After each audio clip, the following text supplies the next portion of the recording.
Ranking of Kings is one of my favorite anime to come out in the past couple years. It tells the compelling story of Prince Bojji, a differently abled child, who aspires to wear the crown of his kingdom and to lead his people with compassion and dignity. Those aspirations, however, are tossed down a bottomless pit of fire when a seemingly more capable younger brother Daida is chosen to replace his deceased Giga Chad of a father, Bojji, on the throne. From there, the show focuses on Bojji's growth and desire to protect his kingdom from all threats, both foreign and domestic, as a good prince would.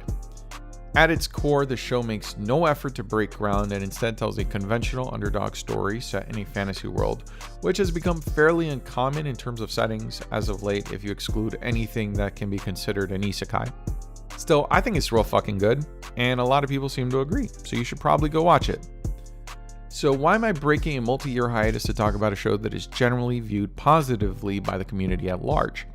Well, oddly enough, it's because of a few ANN articles that have come to my attention that critique a deeply problematic bit of the show. To summarize the crux of those posts, the authors in question point to Miranjo's backstory and interpret it as an allegory for Japan's colonization of Korea, and rightly take issue with the genocide, both cultural and otherwise, that occurs in episodes 18 and 19. I don't disagree with their analysis, however, I don't view the mangaka's choice to include this nationalist content as a problem either. My point of disagreement comes from one simple fact, and that is that the people doing the terrible shit are the show's villains, and they are also the ones that are telling the story of the terrible shit that has happened. Ranking of Kings is a show with complex characters that are driven by motivations that are far bigger than themselves. Take Bojji, the narrator of Miranjo's backstory. He's a man that is arrogant enough to make himself a king and single-minded enough in his pursuit of strength that he would sacrifice his children to achieve his goals.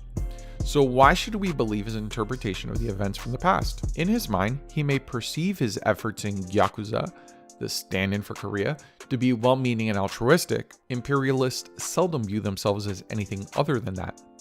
And he may believe in his heart of hearts that the actions he took to avenge Miranjo and her mother were wholly justified.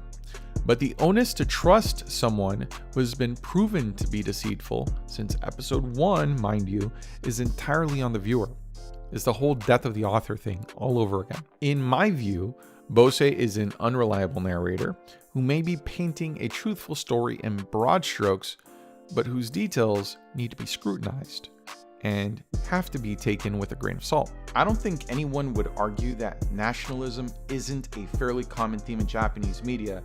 That said, the context of how those messages are being conveyed all matter. Is it the hero of the story that has presumably earned the sympathy of the audience that is calling for the fucked up shit to happen? Or is it the antagonist that the audience has been actively rooting against since the start of the conflict? That detail matters a lot when analyzing the content of a show. Was the inclusion of this allegory tactful?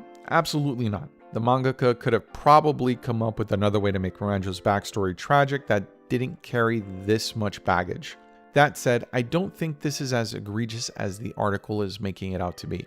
That's it for this video. It's good to be back. Links to the articles and my social media stuff are in the description. I'll see you next time.